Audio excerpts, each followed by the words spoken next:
स्वागत है मेरे YouTube चैनल टेक्निकल समाधान में। दोस्तों, आज के इस वीडियो में बात करेंगे ग्राहक सेवा केंद्र के बारे में। क्या ग्राहक सेवा केंद्र लेना चाहिए? ये बहुत बड़ा क्वेश्चन मार्क है।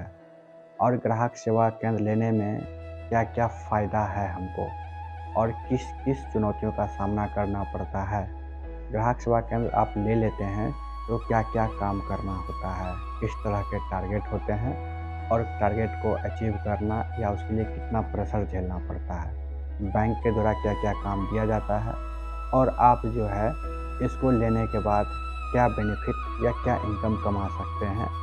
ये सारी बातें एक नए ग्राहक सेवा केंद्र लेने से पहले बहुत सारे जो है सो ग्राहक सेवा केंद्र जो लेना चाह रहे हैं उनके मन में आता है। तो आज हम इन्हीं सारे सवालों का इस वीडियो के माध्यम से हम आपको बताएंगे और आप जान पाएंगे क्या ग्राहक सेवा केंद्र लेना चाहिए या नहीं लेना चाहिए, क्योंकि ये जानना बहुत ज़रूरी है। क्योंकि जनधन स्कीम जो है 14 अगस्त जो 28 अगस्त 2014 को लागू किया गया था। जनधन स्कीम कब लाया गया था? 28 अगस्त 2014 को। और जैसा कि आप जान रहे हैं कि अभी 2025 चल रहा है। इतने समय के अंतराल के बाद जनधन स्कीम का जो लक्ष्य था, हर घर में एक खाता होना और हर को बैंकिंग से जोड़ना, लगभग पूर्ण हो चुका है या कुछ एरिया में बचा हुआ है। तो मुख्य उद्देश्य था जो लोगों को बैंकिंग से जोड़ना। जो इस योजना के माध्यम से किया जाना था।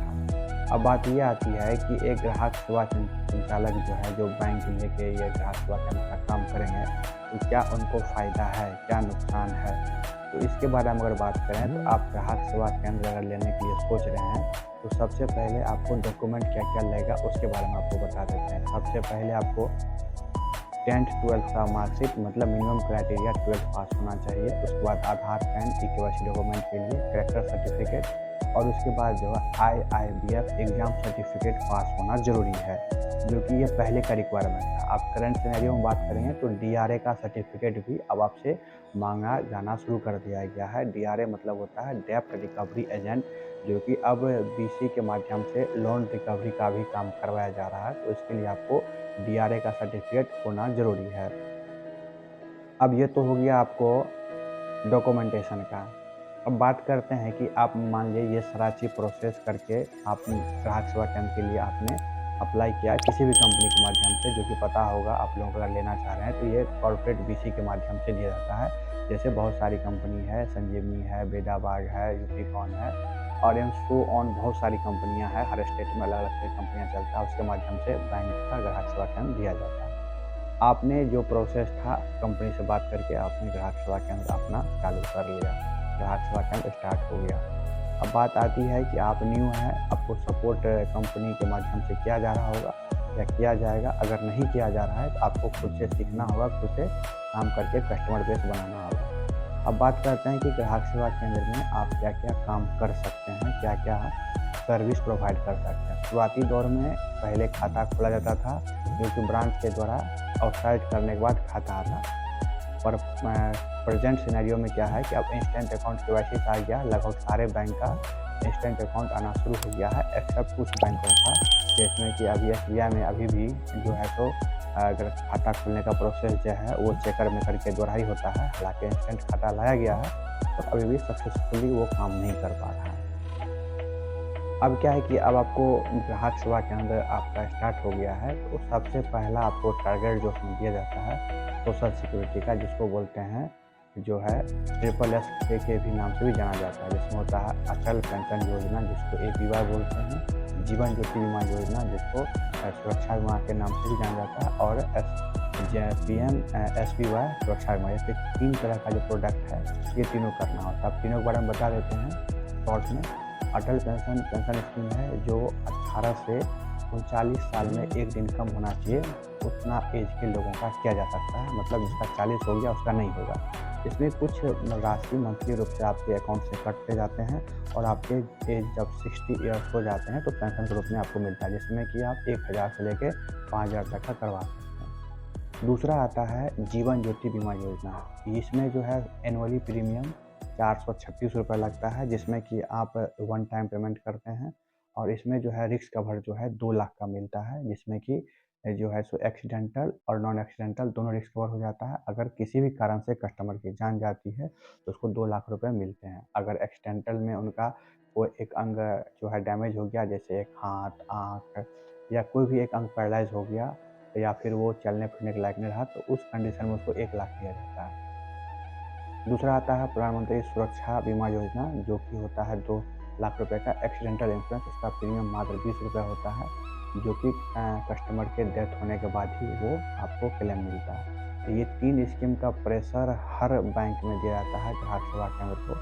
अगर आप अच्छे से काम नहीं कर पा रहे हैं, अकाउंट बेस नहीं बढ़ा पा रहे हैं, तो ये प्रोडक्ट नहीं कर पाएँगे, जिसकी वजह से आपको परेशानी और तनावपूर्ण ज़िंदगी जीना पड़ेगा ग्राहक सेवा केंद्र अगर आप ले लेते हैं और चला रहे हैं तो। क्योंकि बैंक में और कॉर्पोरेट बीसी का आपका ट्रांज़ैक्शन हो रहा है, नहीं हो रहा है, डज़न्ट मैटर। आपका इनकम बढ़ रहा है, नहीं, उसका मतलब उसको मतलब है तो ट्रिपल एस होना चाहिए। ट्रिपल एस के लिए ही मानो आपको ग्राहक सेवा केंद्र दिया जा रहा है, अभी के सिनेरियो में यही कहानी है। और अभी जो ग्राहक सेवा केंद्र चला रहे हैं, आप उनसे जाकर मिलेंगे तो वो यही बताएँगे, सबसे तनावपूर्ण जो है इसका काम जो है वो ट्रिपल एस यानी सोशल सिक्योरिटी करना ही है।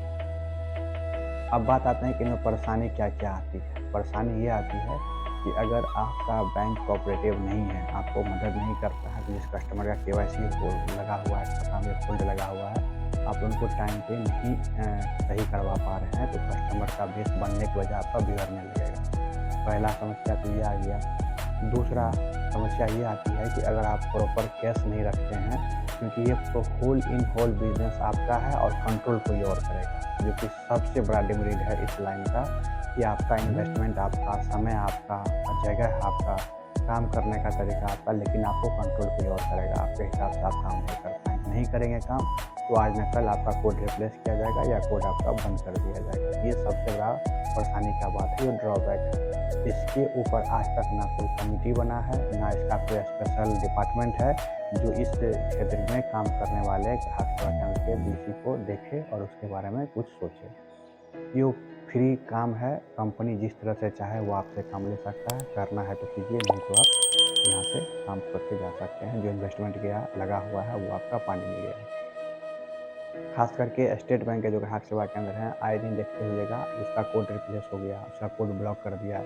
इसमें कुछ परेशानी डीसी के द्वारा भी किया जाता है, कुछ ऊपर लेवल से भी किया जाता है, तो कहीं न कहीं हमेशा तनावपूर्ण ही इस काम में रहता है।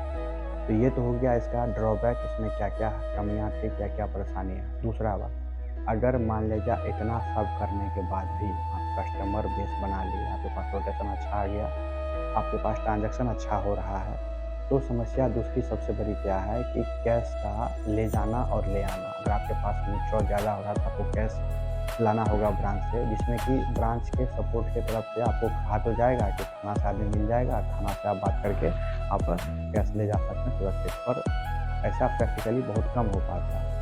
जिसका कारण ये है कि आए दिन देखते होइएगा किसी सीएसपी के संचालक का पैसा छीन लिया गया या फिर उस पर गोली चला दी गई, तो एवं प्रकार से घटना किया जाता है, जबकि इनके लिए कहा तो जाता है बहुत सारा चीज़ किया हुआ, लेकिन आपको धरातल पे इसके रिगार्डिंग कुछ नहीं देखने को मिलेगा, बस खाली सब बातें ही होती रहती हैं। तो सबसे बड़ा ड्रॉबैक ये 2 हो गया। दूसरा बैंक का कोऑपरेटिव ना होना, तीसरा आपके कैश रिलेटेड, और जो है चौथा ड्रॉबैक इसमें ये आता है कि आपको जो है जो रेगुलर बेसिस पे काम नहीं करेंगे। इसमें क्या है कि तब कहीं-कहीं क्या होता है कि आप काम कर रहे हैं तो आपका एक बेस बन गया, एक सर्टेन अमाउंट आपका होता है कि मिलने लगता है। और इसमें क्या है, अगर आप एक्टिव हैं, आप काम कर रहे हैं तो पैसा बन रहा है, काम करना बंद कर दिए या कभी आप काम कम कर पाएँ तो आपका पैसा कम बनेगा।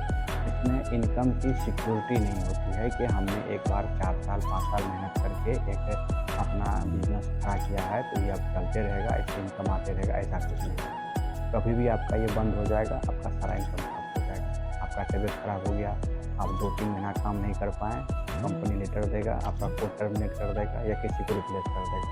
तो यहाँ पे सिक्योरिटी नाम का कोई भी चीज़ नहीं है, ये सबसे बड़ा ड्रॉबैक है। उसके बाद बात करते हैं कि ये जो एफआई सेक्टर का काम है, जिसमें आप लोग काम कर रहे हैं, नीचे से लेके ऊपर तक हर जगह से आपको लगेगा कि शोषण ही मेरा किया जा रहा है, कहीं से कुछ एक्स्ट्रा बेनिफिट मिलने को नहीं आ रहा। तो इतना सारा परेशानियों के बीच अगर आप वीडियो को यहाँ तक देख लिए हैं, मतलब है कि आप चाह रहे हैं कि अब भी ग्राहक सेवा केंद्र लेना, मतलब आप मन बना लिए हैं ग्राहक सेवा केंद्र आपको लेना ही है। तो इतना समझने के बाद फिर भी आप एक्टिव हैं कि नहीं हम लेके काम कर लेंगे, इसमें पैसा बना लेंगे। तो ये जो है इस वीडियो के अंत के मैं बता रहा हूँ कि लेने का प्रोसेस क्या होगा, कहाँ से आप बात करेंगे, किस कंपनी में बात करेंगे, किस स्टेट में कौन-कौन सी कंपनी अच्छे से काम कर रही है। मैं इसके बारे में वीडियो जो है आपको नेक्स्ट पार्ट में बताऊँगा। अगर यहाँ तक वीडियो आप देख लिए हैं तो प्लीज़ चैनल को सब्सक्राइब कर दीजिए। हमारे वीडियो को और लोगों तक शेयर कर दीजिए जिन्हें लगता है कि वो वीडियो जिन्हें लगता है कि ये दफ़ाई सेक्टर में काम करना चाह रहे हैं और ग्राहक सेवा केंद्र लेना चाहते हैं, उसका पूरा मन बना लिए हैं। तो ये सारे परेशानियों को झेलने के बाद भी अगर वो काम कर रहे हैं तो ज़रूर के तक शेयर कीजिए ताकि उसको समझ में आए और उसके बाद वो आगे प्रोसेस करे अपना ग्राहक सेवा केंद्र लेने के लिए। वीडियो को अंत तक देखने के लिए आपका बहुत बहुत धन्यवाद। जय हिंद।